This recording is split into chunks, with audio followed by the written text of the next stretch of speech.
এই চারটা জাতির উন্নয়ন করতে হবে।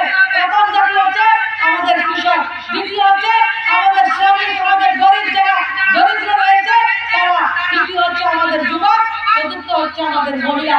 তাদেরকে এই চার জাতির ডেভেলপমেন্ট হবে ভারতবর্ষকে 2047 পর্যন্ত পৃথিবীর সবচেয়ে বৈভবশালী রাষ্ট্র নির্মাণ করতে কেউ ঢুকতে পারবে না। সে সংকল্প নিয়ে মাননীয় প্রধানমন্ত্রীজি গত 15 নভেম্বর 2023 বিকশিত ভারত সংকল্প যাত্রা শুরু করেছেন।